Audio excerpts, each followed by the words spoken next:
찾으셨으면 제가 읽도록 하겠습니다.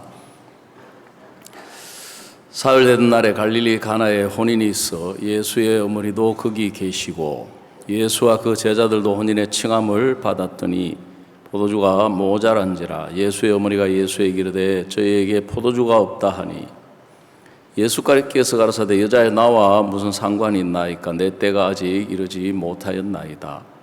그 어머니가 하인들에게 이르되 너희에게 무슨 말씀을 하시든지 그대로 하라 하니라. 그 유대인이 결례를 따라 두세 통 되는 돌 항아리 여섯이 놓였는지라 예수께서 저희에게 이르되 항아리에 물을 채우라 하시니 9가지 채우니 이제는 떠서 연회장에 갖다 주라 하심에 갖다 주었더니 연회장 물로 된 포도주를 맛보고 어디서 샀는지 알지 못하되 물도 온 하인들은 알더라.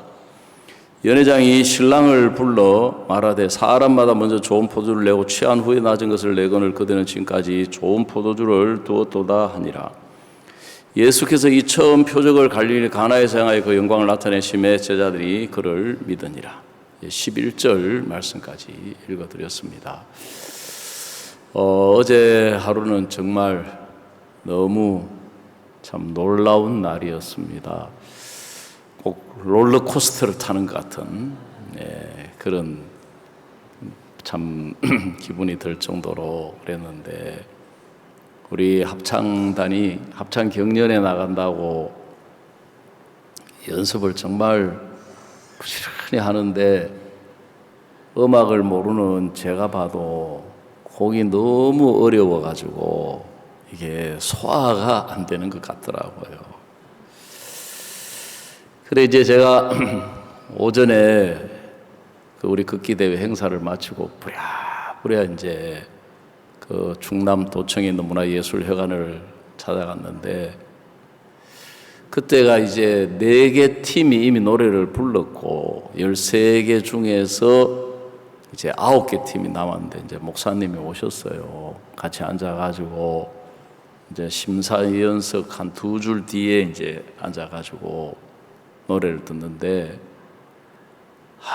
우리 노래를 듣는데 제가 막 가슴이 조마조마 하는 게 이게 마음이 편치가 않는 거예요. 왜 이 소리가 간당간당하게 이게 나오는지 들어가는지 잘 모르니까. 그래 이제 마쳤는데 마지막에 형제가 막 옹해야 하고 소리를 치는데 그 심사위원장인 김태형 형제가 입을 막고 막 계속 웃더라고. 야 이게 참 어떻게 될지.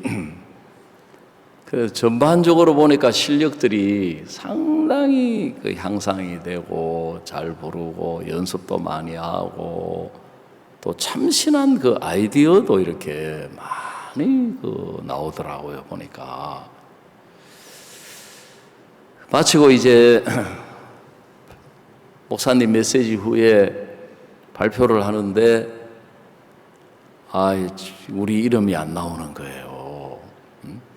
지휘자상도 안 나오고 심사위원장상도 안 나오고 그 다음에 동상 2팀 뽑았는데도 안 나오고 은상도 안 나오고 금상까지 불렀어요. 야, 내가 이제 간이 철렁하는 거예요. 아이고 상을 하나도 못 받는 모양이다. 그래 이제 곡이 너무 어렵고 힘드니까 단장인 정거성 형제가 저한테 전화를 자주 해가지고 목사님 와서 기도해 주세요. 와주세요.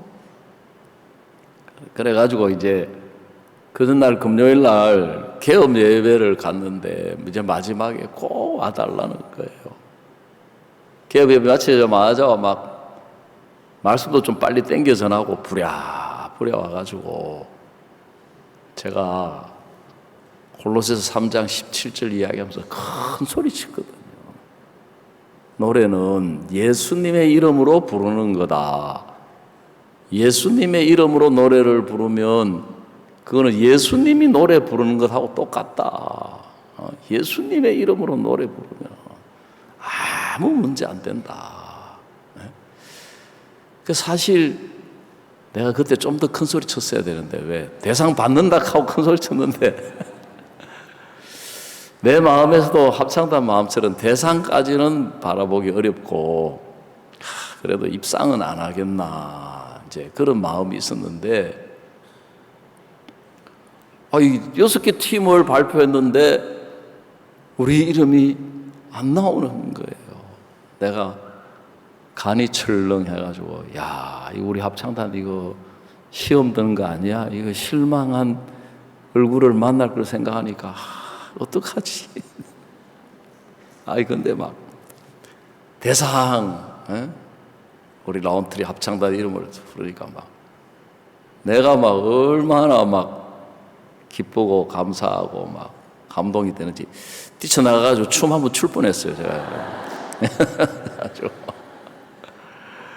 근데 춤을 못 춘 게 그날 오전에 그 뭡니까 걷기 대회 그 몸풀기 운동 하는데 진짜 참 너무 희한한 우스꽝스러운 제가 춤을 춰가지고 이제 못 나갔는데 정말 너무너무 참 감격스럽더라고요. 그리고 또 그날 오전에도 이제 걷기 대회 이렇게 했는데 사실 저는 좀 복음에 직접적인 일을 많이 하고 싶지 간접적인 일 이런 일들은 가능하면 좀 줄이고 싶은 마음이 많아가지고 그래서 좀 간접적인 일들을 좀 줄이려고 이렇게 하는데 장애인들하고 하는 그 일은 제가 그 요청을 제가 뿌리칠 수가 없었습니다.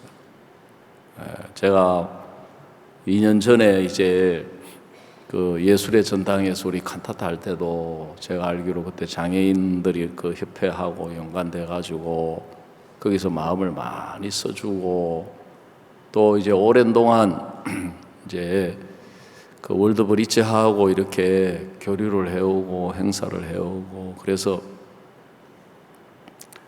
하여간 저보고 조직위원장을 맡아달라고 이야기를 하는데 제가 부득부득 사양을 했거든요. 제가 제게 주어진 일도 지금 다 감당을 못 해가지고 지금 쩔쩔맬 때가 많은데 내가 그런 외부 행사에 또 조직위원장이라 그러면 모든 행사를 사실 책임지고 돌아가도록 해줘야 되는데 너무 부담스러워가지고 나 일 못한다. 그래 윤정병 형제가 뭐라고 이야기했는지 모르지만 이름만 얹어 놓으라는 거예요. 이름만. 그리고 날짜를 잡는 것도 이제 원래 자기들이 원하는 날짜가 있었어요. 근데 우리가 그날에 도저히 해줄 수가 없어가지고 6월 15일을 우리가 날을 잡았거든요.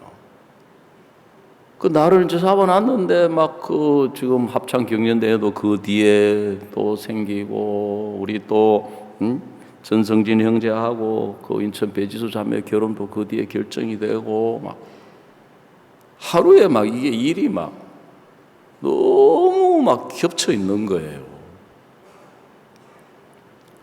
거기다가 그날 계속 비가 쏟아지는 거예요. 일기예보에도 비가 돼 있고. 진짜 이게 날짜를 우리가 잡아가지고 이제 뭐 그쪽에서 날짜를 잡아가지고 자기들이 모든 행사를 할 것 같으면은 비가 오든지 말든지 바람이 불든지 뭐 태풍이 치든지 뭔 신경 쓸 일이 있겠습니까?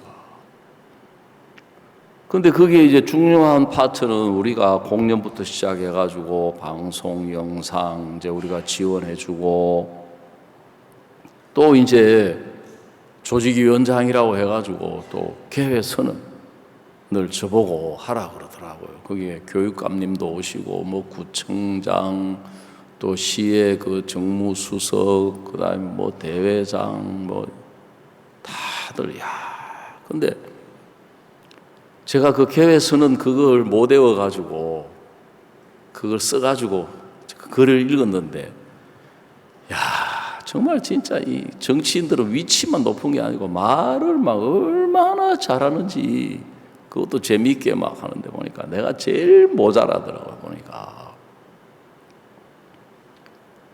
근데 이제 그 전날까지 비가 계속 오고 그날 아침에도 막 비가 계속 오는 거예요. 비가 오면 이 사람들도 적게 오게 되고 이 극히 행사를, 그래서 제가 윤영교 통해 가지고 이제 물었거든요. 이 비가 이렇게 오는데 내일 비 오면 행사 어떻게 하려고 하느냐 하니까 그분들은 뭐냐, 비가 와도 행사를 진행하겠다는 거죠. 왜냐하면은 일단 그 행사 자체 걷는 거 빼놓고 뭐 공연이나 모든 그 행사들은 이제 예전에 우리가 그 월드캠프 폐막식 했던 그 엑스포 시민 그 광장에 있는 그곳이기 때문에 비는 좀 어느 정도 가려지니까 하겠다는 거죠. 그래서 제가 걱정이 돼가지고 제가 한 번도 그동안 챙겨보지도 못하고 마음을 못 써가지고 조금 일찍 갔는데 너무 감사하게도 비가 그치는 거예요. 근데 그 장애인협회 회장님 또 부회장님, 특히 부회장님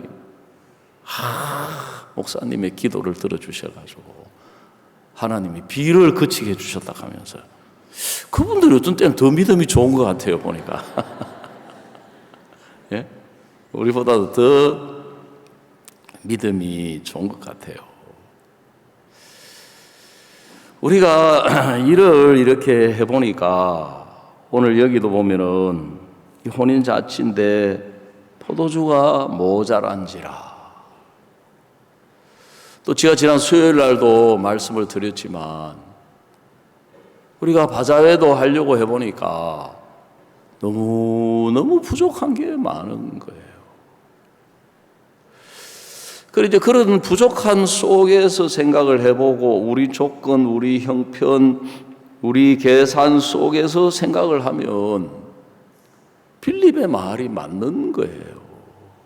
아, 이거는 200데나리온도 부족하다. 오늘 여기 요한복음 2장에도 혼인잔치에 포도주가 떨어졌으니까 이제 이거 포도주가 모자란지다. 이거 문제다. 이제 이렇게 되는 거예요. 근데 이제 중요한 거는 뭐냐 하면은 그 안드레는 그 5,000명 앞에 보리도 5개와 물고기 2마리 아무것도 아니지만 그걸 들고 예수님께 나왔다는 거죠. 예수님하고 연결이 되니까 5,000명이 먹고도 남는 거예요. 오늘 이건 요한복음 2장에도 보면 포도주가 모자라지만 거기에 예수님이 계셨다는 거예요. 그 신앙은 이제 마음과 생각에서 예수님과 연결되는 것인데 사탄은 형편을 보여주고 문제를 보여주고 어려움을 보여주면서 우리 생각 안에서 우리 계산 안에서 우리 형편 안에서 그걸 보고 듣고 생각하니까 어떤 결론이 나올 수밖에 없느냐 하면은 아이고 진짜 이래가지고 되겠나, 이래가지고 이게 행사가 되겠나, 이래가지고 우리가 뭐 대상을 받을 수 있겠나, 이제 그 생각밖에 안 나오는 거예요. 근데 오늘 우리가 읽은 이 성경 말씀에 포도주가 모자라 문제가 있었지만 예수님이 계셨다. 또 이제 요한복음 6장에도 5,000명 앞에 그들이 가진 거 내놓을 수 있는 것이라고는 보리도 5개와 물고기 2마리밖에 없었지만 예수님이 계셨다는 거죠. 그래서 사탄은 우리 생각을 가지고 우리 판단을 가지고 우리 마음을 막아서 우리 한계 안에서 생각하고 계산하고 판단하게 해서 진짜 이거 어렵다, 이거 문제다, 이거 안 된다, 이래 가지고 진짜 되겠나? 그 더 이상 우리 마음이 예수님과 연결되지 못하게 하도록 하는 거예요. 그래서 이제 성경을 우리가 읽어보면 창세기에 하나님께서 창세기 12장에서 아브라함에게 너는 본토 친척 아비 집을 떠나 내가 네게 지시할 땅으로 가라. 내가 너로 큰 민족을 이루고 그랬거든요. 내게 복을 주어 내 이름을 창대케 하리. 너는 복의 근원이 될지라. 그 하나님이 이 말씀을 듣고 이 약속을 따라서 그들이 가나안 땅까지 왔는데 10년이 지났는데도 아기를 못 낳는 거예요. 아기가 안 생기는 거예요. 그러니까 창세기 16장에서 사라가 아무리 생각을 해도 내려지는 생각 결론은 뭐냐면 하나님이 우리에게 아들을 안 주시는가 보다 이렇게 생각해요. 근데 이제 하나님은 아브라함에게 어떤 하나님이신 것을 나타내시고 알게 해주기를 원하셨느냐 하면은 전능하신 하나님으로 당신을 나타내시고 싶었던 거예요. 전능하신 하나님으로. 그래서 아브라함 99세, 사라 89세 때 하나님이 아브라함을 찾아오셔가지고 내 안에 사라가 어디 있느냐. 우리 창세기 한번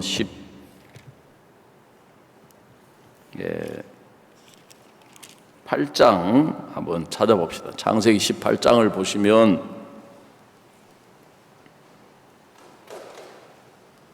(9절에부터) 보겠습니다. 9절, 10절, 쭉 13절까지 읽겠습니다. 9절 보시면 그들이 아브라함에게 내 안에 사라가 어디 있느냐 대답하되 장막에 있나이다. 그가 가라사대 기한이 이를 때에 내가 정녕 내게로 돌아오리니 내 안에 사라에게 아들이 있으리라 하시니 사라가 그 뒤 장막문에서 들었더라.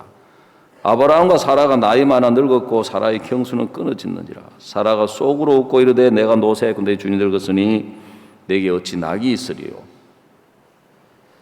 자, 여호와께서 아브라함에게 이르시되 사라가 왜 웃으며 이르기를 내가 늙었건 어떻게 아들을 낳으려 하느냐.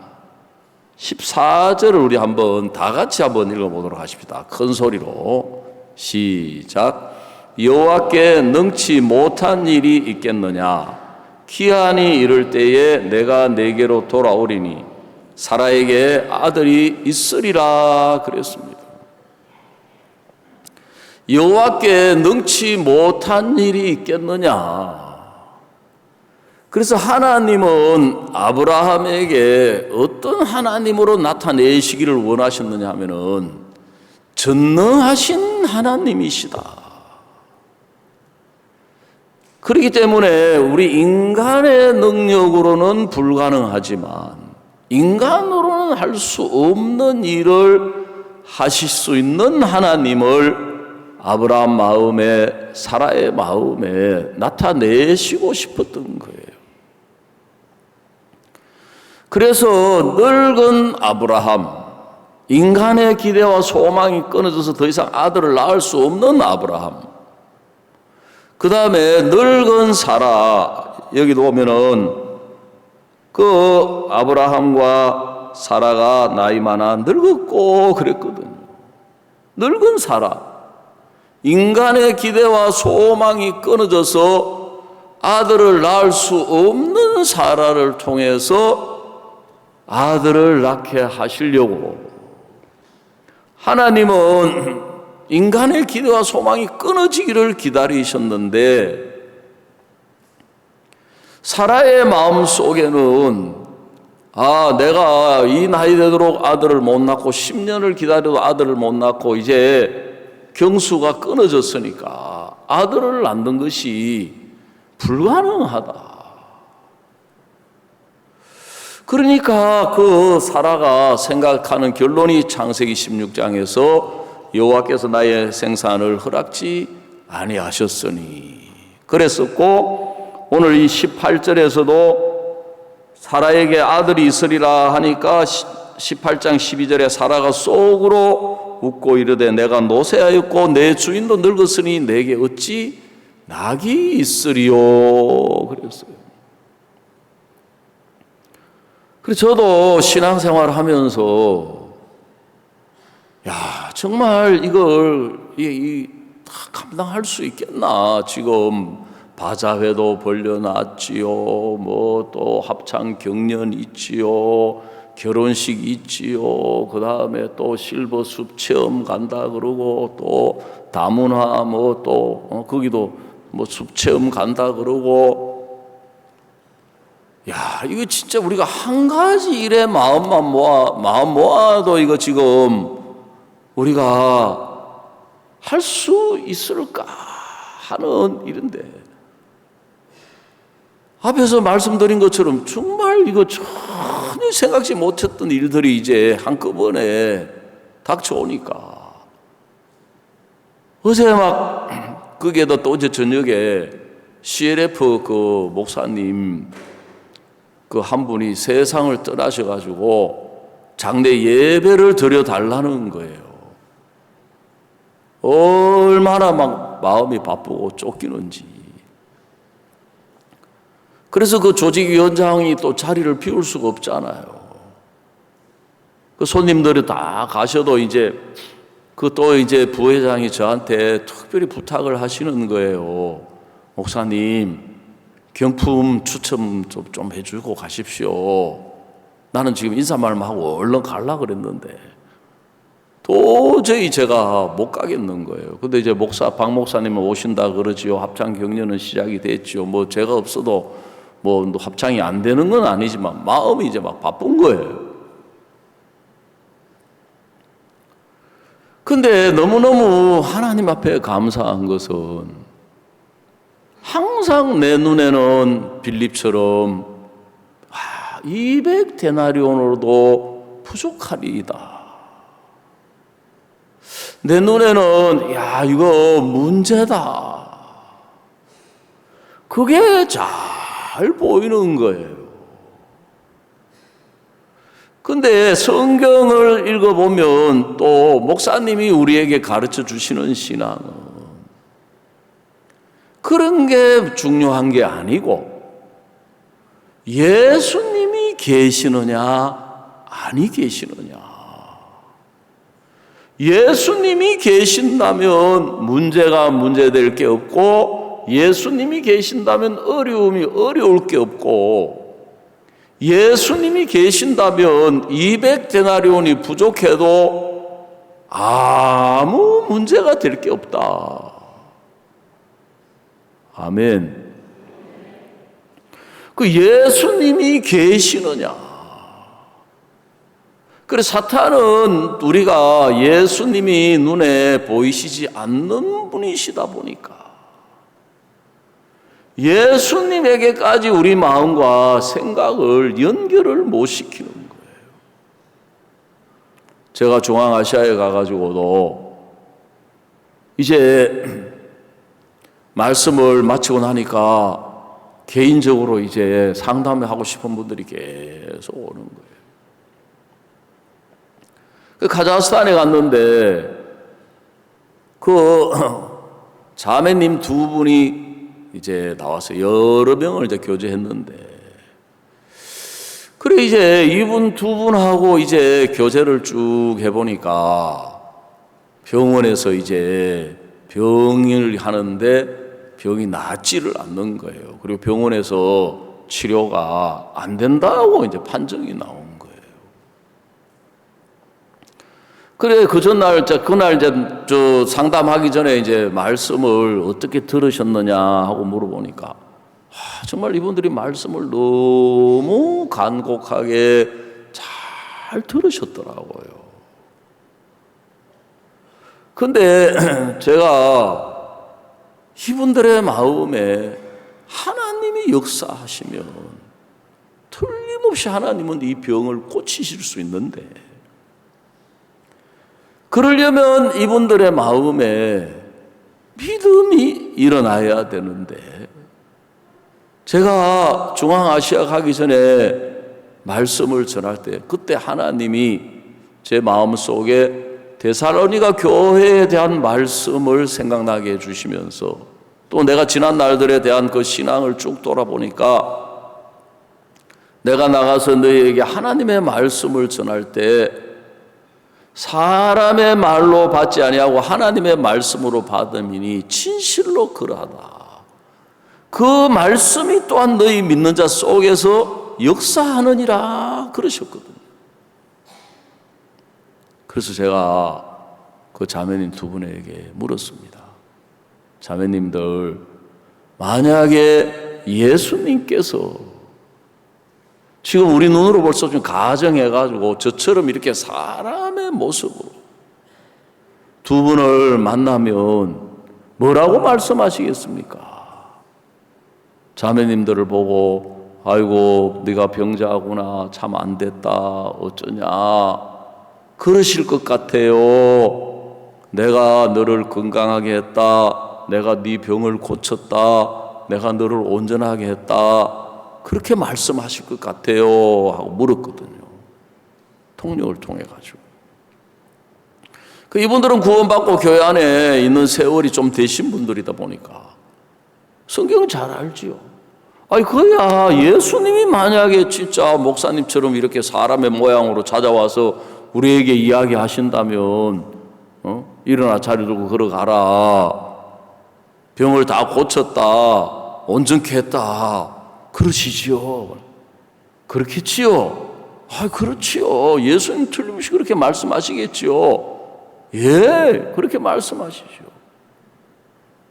그래, 예수님은 몸이 없어가지고 지금 자매님들을 찾아오실 수 없지만 내가 자매님들에게 하는 이 이야기는 내 이야기가 아니고 예수님의 말씀입니다.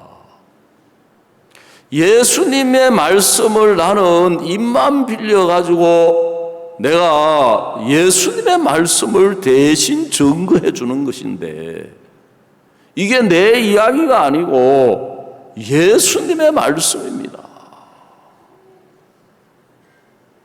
이분들 마음에 확신을 가지는 거예요.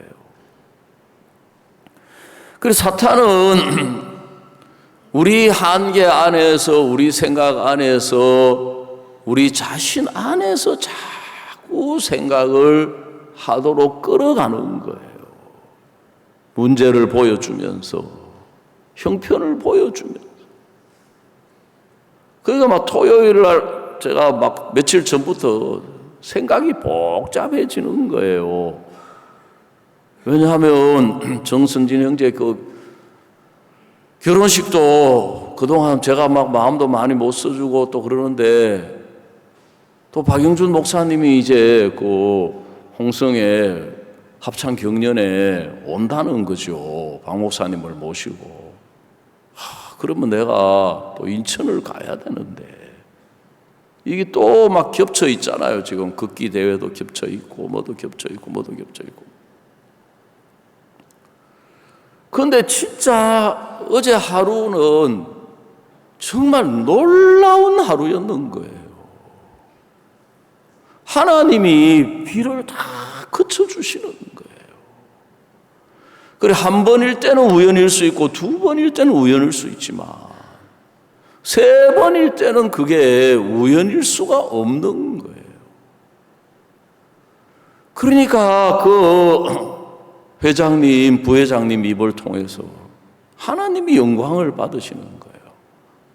목사님들이 기도해 주셔가지고 이렇게 비가 그쳐서 행사하기 너무 좋은 날씨가 된 거예요.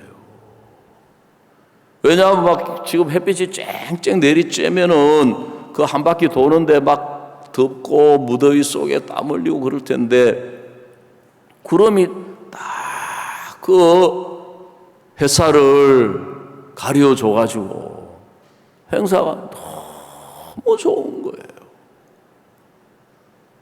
그리고 이제 또 그 회장님하고 막 그 부회장님이 너무 고마워하시면서 오늘 아침에도 이야기 들어보니까 막 두 분이 우리 교회를 뭐 인사하러 찾아오시겠다고 우리 말씀하시는데 뭐 인사 뭐 받으면 뭐 하겠습니까? 뭐 인사 뭐 수도 없이 많이 받고 형제 자매님들이 저한테 안녕하세요 하는 것만 해도 뭐 예? 얼마나 많이 받는데.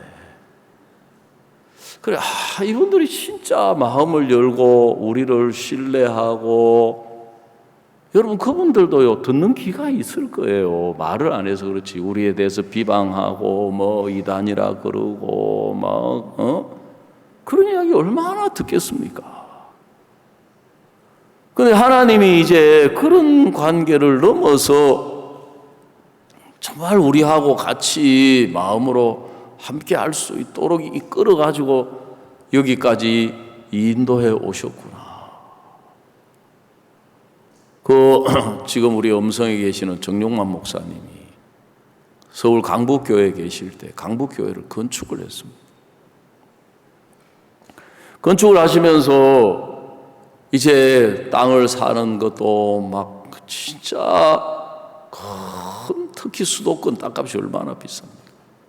그래 이제 건축을 시작했는데 이제 막 한계가 온 거예요.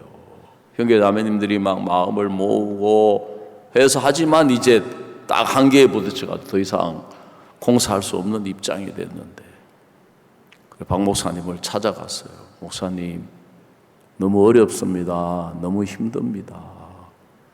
우리가 한계가 왔습니다. 이제 우리가 여기 할 수 있는 것은 여기까지밖에 안 되는 것 같습니다.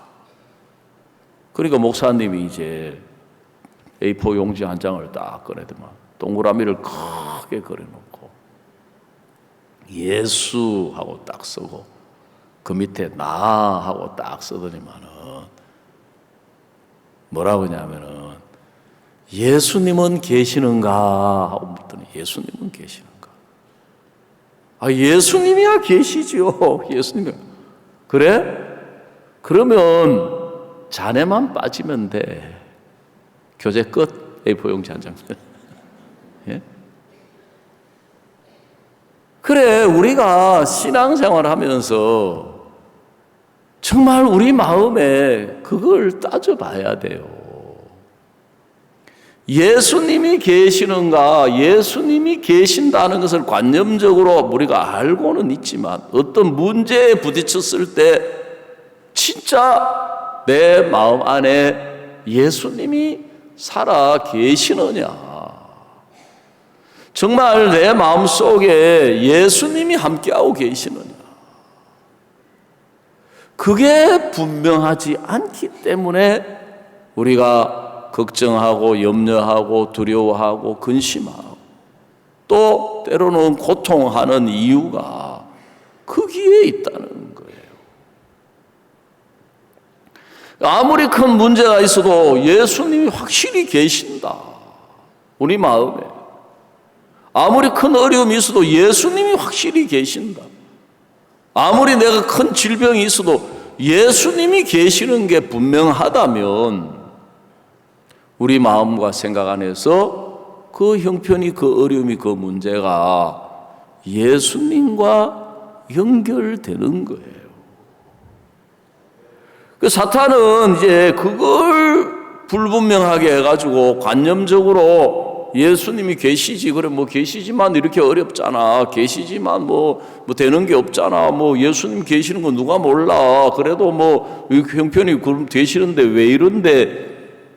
여러분 이런 생각들은 전부 사라처럼 자기 형편 안에서, 자기 계산 안에서, 자기 조건 안에서 생각을 하고 있지 예수님과 연결된 생각이 아닌 거예요. 그러니까 빌립도 계산은 정확해요. 5,000명이나 되는데 돈도 없고 아무것도 없고 200데나리온은 있어도 이거는 모자라는데 이거는 결론은 문제다 하고 결론이 나올 수밖에 없는 거예요. 살아도 자기 조건, 자기 형편, 자기 자신 안에서 아무리 생각을 해봐도 하나님의 약속을 받고 가나안 땅에 들어온 지 10년째인데도 아들이 안 낳는 걸 보면 나는 이미 경수가 끊어졌고 하나님이 아들을 안 주시는 모양이다. 우리가 구약 성경을 읽어보면 출애굽기 17장에 이스라엘 백성들이 그 르비딤이라고 하는 곳에 이르렀을 때 물이 없었습니다. 여러분 광야에서 물이 떨어진다는 것은 얼마나 고통입니까? 지금 이제 전 세계가 이라크하고 러시아하고도 전쟁하고 이스라엘하고 이제 이란하고도 전쟁하지만 보이지 않는 전쟁이 있는데 베트남하고 중국하고도 전쟁하고 인도하고 중국하고도 전쟁하고 인도하고 파키스탄하고도 전쟁하는데 어떤 전쟁이냐면 물전쟁이네. 물전쟁. 그 물이 와서 이제 농사를 지어야 되는데 상류에 댐을 막아가지고 하류로 이제 물이 안 내려가니까 이제 큰 전쟁이라는 거죠. 그 우리나라도 이미 물 부족 국가가 된 지 오래됐어요. 예전에는 낭비하는 걸 물 쓰듯이 한다 그래요. 물 쓰듯이 한다. 돈을 물 쓰듯이 쓴다. 왜? 물이 제일 흔한 것이었어요. 근데 이제 우리나라도 지금 사실은 물 부족 국가예요. 그 이스라엘 백성이 이제 물이 떨어져 가지고 목이 마르고 그러니까 그들의 마음 속에서 이제 원망이 나오고 불평이 나오고 다툼이 일어나는 거예요. 그래서 그 지역 이름을 마사라 그랬어요. 마사라는 뜻은 뭐냐면 시험이 되는 거예요.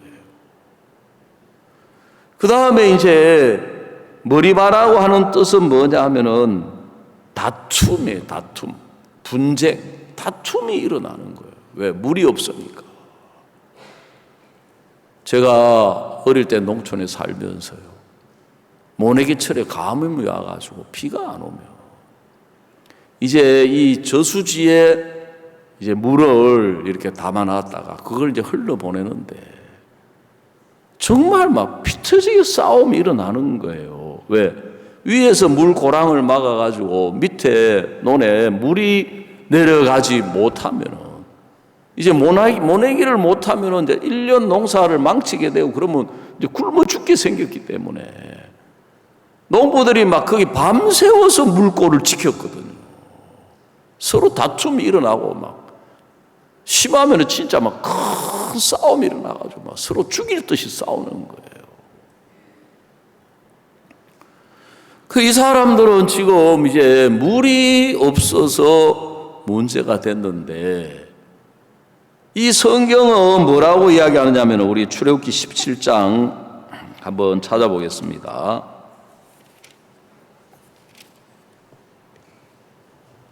출애굽기 17장 7절입니다. 구약성경.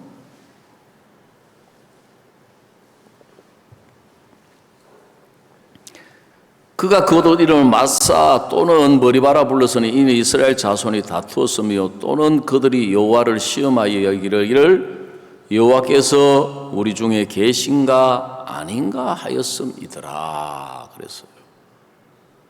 이들이 이 물이 떨어진 이 문제 앞에서 하나님이 진짜 계신 거야? 우리 중에? 중요한 건 하나님은 온 천지에 하늘나라 계신 것이 아니라 우리 중에 하나님이 정말 계시는 것인가? 아니면 우리 중에 하나님이 안 계시는 것 아니야? 그게 시험이에요. 그게 시험. 그게 다툼이에요. 다툼. 그게 분쟁. 그게 원망인 거예요. 만약 그들의 마음 안에 하나님의 계시는 것이 확실하다. 하나님이 계시는 것이 분명하다. 그렇다면 하나님이 계시는 것이 분명하고 하나님이 계시는 것이 확실하다면 여러분 하나님이 그 문제를 해결하실 수 없는 어려움이 없고 하나님이 해결하실 수 없는 문제가 없고 하나님이 해결하실 수 없는 고통이 없는 거예요. 만약에 오늘 아침에 우리 형제 자매님들의 마음에 정말 예수님이 내 마음 안에 살아 계시는 이게 확실한가? 그렇다면 우리가 그 문제를 예수님께 들고 나갈 수가 있는 거예요. 우리 마음에서 예수님과 연결시켜서 생각할 수가 있는 거예요. 예수님이 계시는 게 확실한데 왜 그 문제를 예수님께 들고 나갈 수 있지 못하며 왜 그 문제를 예수님께 맡길 수 없겠느냐는 것이고. 그 사탄이 우리 마음 안에서 애매하게 하는 거예요. 애매하게. 우리 마음 안에서 그냥 막연한 생각 속에 머물러 있도록 하는 거예요. 그 신앙은 마음에서 분명하고 마음에서 확실하고 마음에서 다 이루어지도록 되어 있는 것이거든요. 그래서 우리 마음에 정말 예수님이 살아 계시는가? 정말 우리 마음에 예수님이 함께하고 계시는가? 그걸 1차적으로 분명하고 확실하다면 이 문제를 들고 나갔을 때 예수님은 뭐라고 말씀하실 것인가?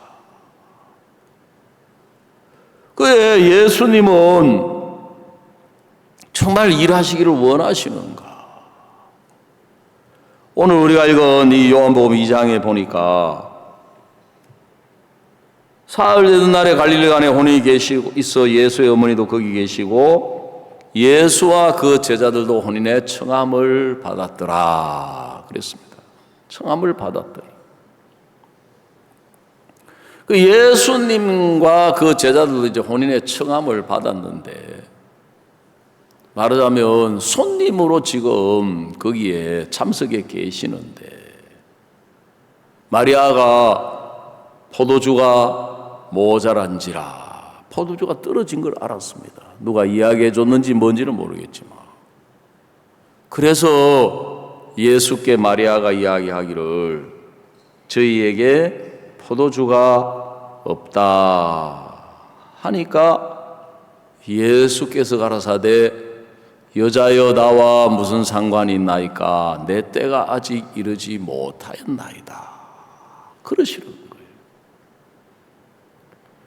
여러분 사람이 무슨 이야기를 하면 이 말귀를 알아야 된다는 게 있어요. 말귀.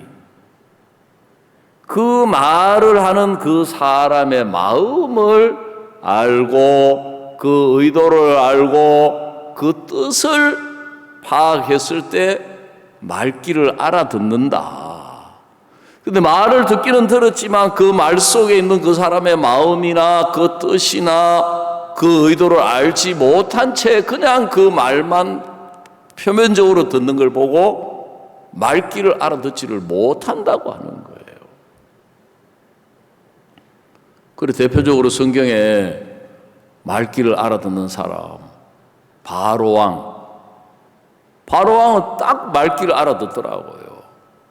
7년 풍년 뒤에 7년 흉년이 오는데 7년 풍년 동안에 거기에 취해가지고 7년 흉년이 올 줄을 모르고 대비를 안 하기 때문에 7년 흉년 동안에 온 세상이 멸망할 것입니다. 이제 왕은 한 사람을 세워서 그 관리를 통해 가지고 풍년 동안에 양식을 모아서 각 성에 저장하게 하고 적치하게 해서 흉년을 대비하시면 흉년을 이기고 살아남을 수가 있습니다. 바로는 딱 말귀 알아듣는 거예요. 그 말은 뭐냐면 한 사람을 세워야 된다. 그 말은 당신은 이 문제를 해결할 수 없다. 당신으로는 이 문제가 해결이 안 되고 당신으로는 이 흉년을 못 이겨낸다는 말인 거예요. 그 왕이 이제 누군가를 자기 말고 누군가를 찾아야 되는 거거든요. 그 신앙은 그렇게 시작이 되는 거예요. 아, 나로 안 되는구나. 나로는 불가능하구나. 나로는 어렵구나. 그러면 이제 신앙은 나 말고 누구를 찾아야 되는데 바로 예수님이신 거라요. 그래 바로가 딱 자기로 안 된다는 것이 마음에 분명해지니까 그러면 그 사람을 누구를 찾지 하고 보니까 자기 바로 앞에 그 사람이 있는 거예요. 요셉. 우리가 하나님의 신 이와 같이 충만한 사람 어찌 만나겠냐. 너는 내 집을 치리하라 하면서 그 왕의 자리를 넘겨주는 거예요. 그리고 온 애굽 땅을 치리하라 하면서 왕의 수레를 내어주고 금사슬을 내어주고 인장반지를 요셉에게 내주는 거예요. 여러분, 바로 그 요셉은 예수님의 그림자라는 것입니다. 오늘 이 요한복음 2장에도 이 어머니는 예수님의 말귀를 알아듣더라는 거죠. 여자여 나와 무슨 상관이 있나이까? 내 때가 아직 이르지 못하였나이다. 내 때가 아직 이르지 못했다 하는 거 보니까 아직 예수님 일하실 때가 안 됐는가 보다. 그게 아니고 예수님이 일하실 때가 언제냐 하면 예수님이 손님이 아니고 종이 아니고 예수님이 왕의 위치가 되실 때, 이 집에서 예수님이 주인의 위치가 되셨을 때가 예수님이 일하실 수 있는 때라는 거예요. 왜냐하면 지금 예수님은 이 집에 손님으로 와 계시고, 그리고 그래서 이제 이 마리아가 예수님이 무슨 말씀을 하시든지 그 말씀을 그대로 받을 수밖에 없는 위치에 있는 사람을 찾아보니까 그 집에 연회장이 만약에 물리 포도주가 된다 그러면 그 말을 받을 수 있겠습니까? 그 집의 주인이 그렇게 할 수 있겠습니까? 아니면 신랑이 그렇게 할 수 있겠습니까? 아니면 신부가 그렇게 할 수 있겠습니까? 하인들밖에 없는 거야, 하인들. 그래서 예수님 그 말씀하시면 우리가 인간적으로 생각하면, 야, 진짜 예수님 매정하시네.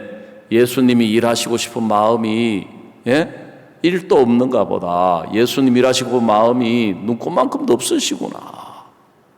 자기 생각 안에 들으면 그렇게 들릴 건데, 하인들을 불러가지고 예수님이 이야기를 했습니다.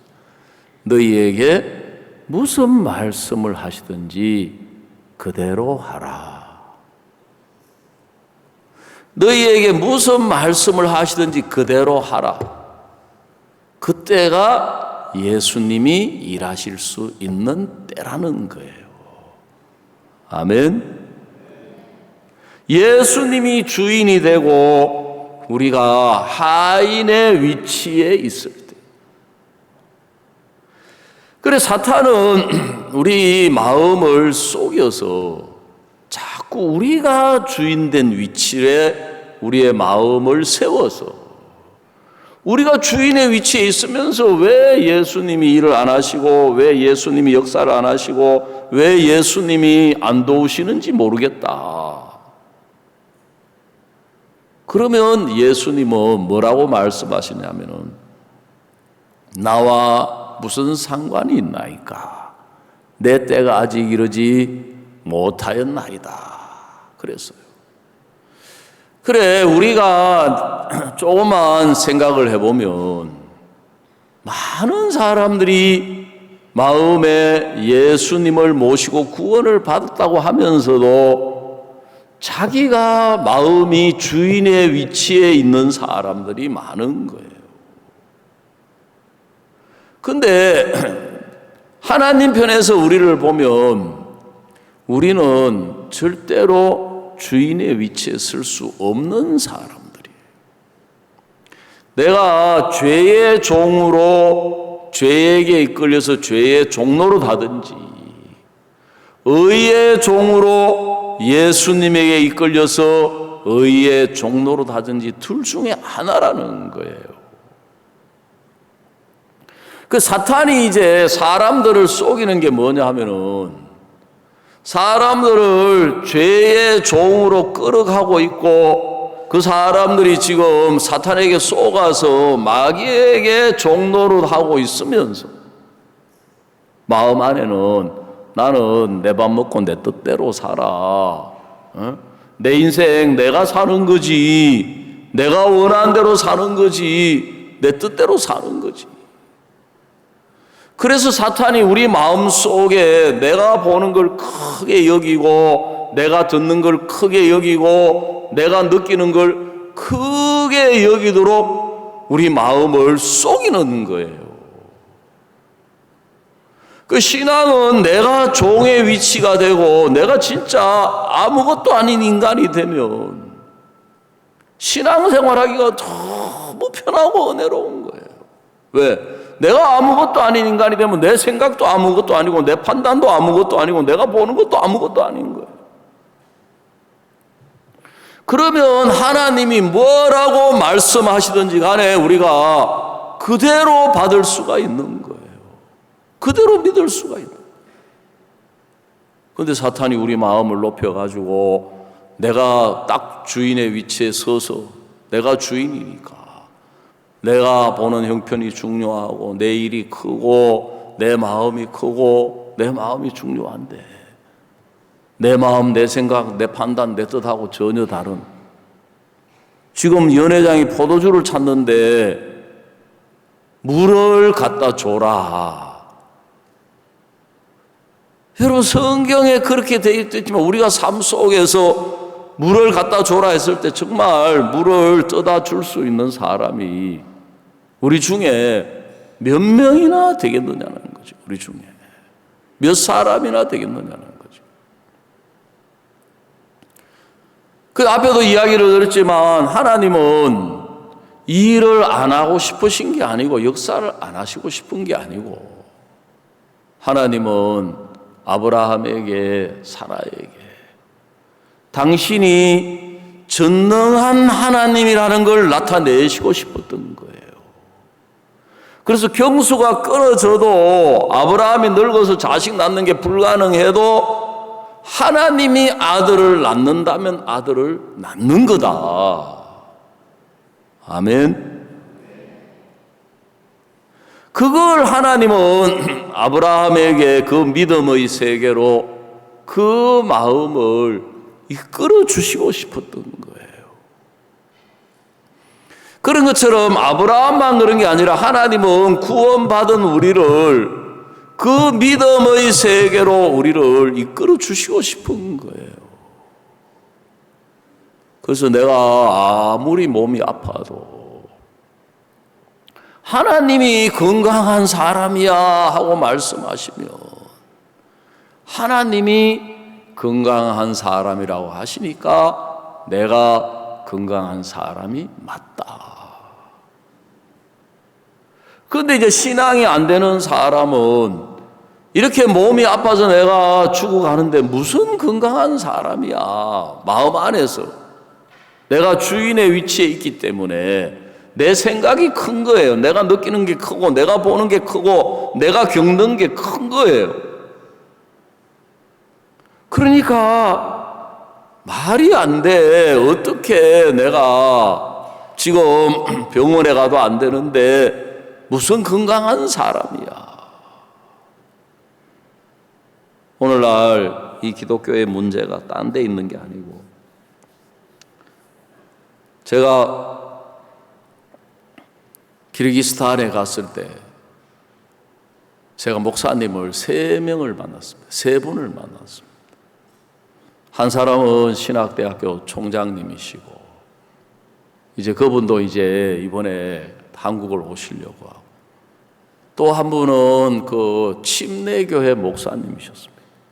한 150명쯤 모이는 그 회교 국가에서 150명쯤 모이는 교회는 큰 교회거든요. 그 목사님이 찾아오셔가지고 저한테 이제 교제를 이렇게 좀 하는데 복음을 전에 들었어요. 그래 한국에 한번 CLF 오셨으면 좋겠다 하니까 그분이 자기 형편을 좀 쭉 이야기를 하는 거예요. 한국에 가고 싶은 마음도 있지만 자기가 교회에서 받는 그 보수 가지고 아이가 6명이래요. 이제 거기는 회교 문화, 회교 영향 아래 있다 보니까 아이들이 뭐 6명, 8명, 막 10명. 그 다음에 죄송하지만 그 회교는 또 아내를 3명, 4명까지 둘 수 있대요. 그래가지고 전 감사원 원장님 모시고 다니는 그 운전사 보고 그 감사원장님이 뭐라 그러냐면은 이 사람은 부인이 3명이래요. 그래가지고 월요일 날은 첫 번째, 화요일 날은 두 번째, 수요일 날은 세 번째, 그 다음에 또 목요일 날은 돌아가면서 이제 따로따로 다 집을 사줘가지고 자식들이 따로 있대요. 그러면서 이제 그 감사원장이 아주 농담도 잘하세요. 가까워지니까. 목사님은 부인이 몇 명이냐고 묻더라고요. 우리야 당연히 한 명이지. 그 카자흐스탄으로 오시라 하면서 그래. 아니 왜요? 카자흐스탄에 오면은 합법적으로 부인을 여러 명 얻을 수 있다 하면서. 내가 웃으면서 이야기했어요. 지금 한 사람도 감당이 안 돼가지고 지금 예? 한 사람도 감당이 안 돼가지고 그러고 있는데 무슨 소리 하고 있느냐고. 그래서 내가 그 운전사 보고 당신 대단한 능력자라고 그랬어. 능력자. 예, 나는 한 사람도 부양하는 게 지금 버거워가지고 그런데. 그리고 그 침례교 목사님도 자식을 지금 많이 낳아가지고 6명이. 그래 교회 그 아이들 키우기가 한국에 오고 싶었대. 그러면서 이제 또 한국에 뭐 이런저런 이야기를 하다가 자기가 이게 왼쪽 귀에 귀 여기 머릿속에 종양이 하나 있는데 그 종양은 이제 악성은 아닌데 그 종양이 신경을 눌려가지고 자기가 두통이 심하다고 하면서 그래 저보고 기도해 달라 그러는 거예요. 그래서 제가 그분에게 당신에게 기도하기 전에 내가 해주고 싶은 말씀이 있다. 그 마태복음 8장을 펴가지고 이야기를 했습니다. 예수께서 말씀으로 모든 귀신을 쫓아내 주시고 병든 자를 고치셨는데 이런 선지자로 말씀하시기를 기록된 바 친히 그 몸으로 우리 연약함을 짊어지시고 담당하시고 병을 짊어지셨도다 함을 이루려 하심이니라. 예수님이 십자가에서 당신의 죄만 끝낸 것이 아니라 병도 짊어지셨고 고통도 짊어지셨고 슬픔도 짊어지셨고 저주도 짊어지셔서 십자가의 죽음으로 다 이루었다. 다 끝냈다. 그래서 예수님은 당신을 보고 의롭다고 하시는 것처럼 예수님은 당신을 보고 병자라고 하지 않으시고 건강한 자라고 하신다. 쭉 말씀을 전했어요. 그래서 저보고 기도해 달라는 거예요. 그래서 제가 이제 기도를 해드렸거든요. 그 기도 마치고 눈을 떴는데 그분이 갑자기 저를 막 끌어안고 제 볼에 키스를 하시는 거예요. 참 갑자기 남성에게 볼 키스를 당하니까 얼마나 황당한지 제가 너무너무 기뻐하시는 거예요. 한국에 오시겠다고 마음을 딱 정하시는 거예요. 그리고 이제 그 다음에 이제 그 목사님 또 한 분이 오셨는데 이분은 아내하고 같이 오셨어요. 그 이분은 복음을 들었어요. 예수님이 우리 모든 죄를 씻었다. 우리 죄를 영원히 씻었다. 그래서 우리를 의롭다고 하신다. 그런데 이제 이분이 저한테 문제로 삼는 게 뭐냐면 그래도 죄를 짓지 않느냐. 그럼 매일매일 짓는 죄는 어떻게 하느냐. 그래도 다시 용서를 필요해 하지 않느냐. 그래서 제가 보니까 성경 말씀을 이야기해도 마음에 그 말씀이 들어가지가 않는 분이시구나. 그래서 목사님, 그래 어떻게 죄를 씻으려고 하십니까? 지금까지 어떻게 해왔습니까? 매일 죄를 지을 때마다 회개 기도하고 용서를 빌었다는 거죠. 그 언제부터 그렇게 했습니까? 이분은 25살 때부터 사역을 시작했다 하더라고요. 20살에 신학교를 들어가가지고. 그 올해 나이가 몇입니까? 80이래요. 그러면 25살에 들어가서 80살 됐으니까 55년을 죄 지을 때마다 죄 용서해달라고 기도했는데 앞으로 몇 년 더 하면 죄가 씻어지겠습니까? 앞으로 얼마나 하면 죄가 더 씻어지겠습니까? 제가 나도 모르게 언성이 높아져가지고 책망하고 싶은 마음이 이만큼 올라오는데, 아이고 또 이 낯선 나라에 와가지고 이 나이 많은 분 앞에 내가 언성을 높이면 안 되겠다 싶어서 내가 참고 물었어요. 그래, 문제가 뭐냐 하면 자기가 그 죄를 해결하려고 55년 동안 해왔는데도 해결이 안 되면 나는 안 되는 인간이구나, 나로는 안 되는구나, 딱 결론이 와야 되는데 이야기하면 계속 자기 생각에 끌려가 또 이 풀어주면 또 이거는 또 그래가 또 요한계시록 또 꺼내는 거예요. 끝이 없는 거예요. 끝이 없어요.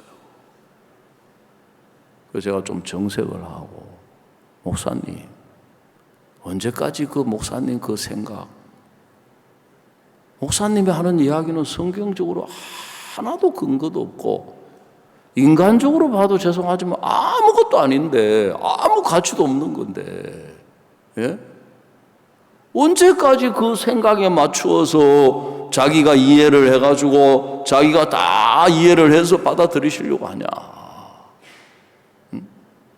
성경의 하나님 말씀 가운데 우리 생각이 이해할 수 있는 게 몇 가지나 있다고 생각하시느냐? 여러분, 오늘 요한복음 2장에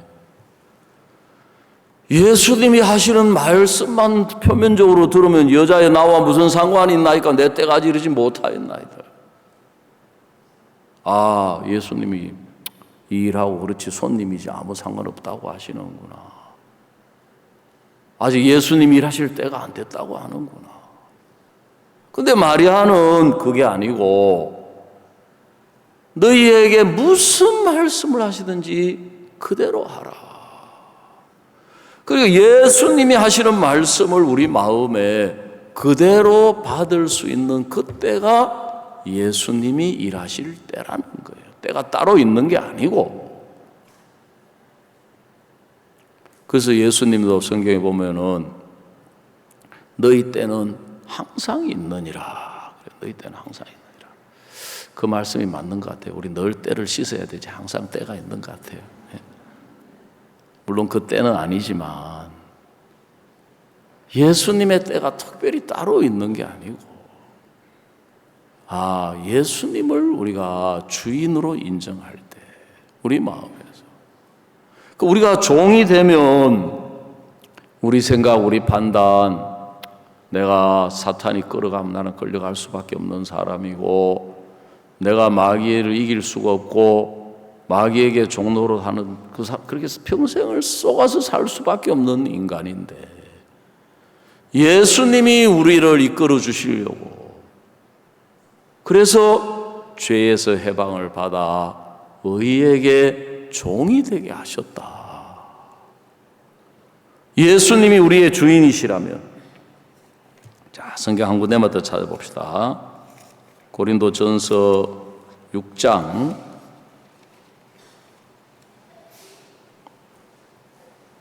19절입니다. 고린도서 6장 19절. 너희 몸은 너희가 하나님께로부터 받은 바 너희 가운데 계신 성령의 전인 줄 알지 못하냐? 너희는 너희의 것이 아니라 값으로 산 것이 되었으니 그런즉 너희 몸으로 하나님께 영광을 돌리라. 고린도전서 3장 16절은 우리 마음이 하나님의 성전이라고 이야기하셨고, 고린도전서 6장 19절은 우리 몸이 하나님의 성전이다. 그래서 예수님이 피값으로 우리를 사셨다는 거예요. 하나님 앞에 우리의 죄값을, 피값을 지불하시고 주님이 우리를 당신의 것으로 사셨다. 그럼 우리의 주인이 예수님이시다. 우리가 그 의의 종이 되었다. 그리고 죄의 종으로 있을 때 죄인이었는데 죄에서 해방을 받아서 의의 종이 되었기 때문에 우리가 의인이 된 것이다. 예수님의 때는 따로 있는 게 아닙니다. 정말 바로처럼 나로 안 되는구나. 내가 해결할 수 있는 문제가 아니구나. 그래서 그 마음에 나 말고 내 바깥에서 내 생각, 내 판단, 내 경험, 내 지식, 내 한계 안에서 말고 내 바깥에서 길을 찾고 방법을 찾고 내 바깥에서 찾으려고 하면 우리에게는 예수님이 계신다. 그리고 요한복음 2장에 모자랐지만 예수님이 계시니까 더 좋은 포도주, 더 큰 기쁨, 포도주는 기쁨을 의미하니까.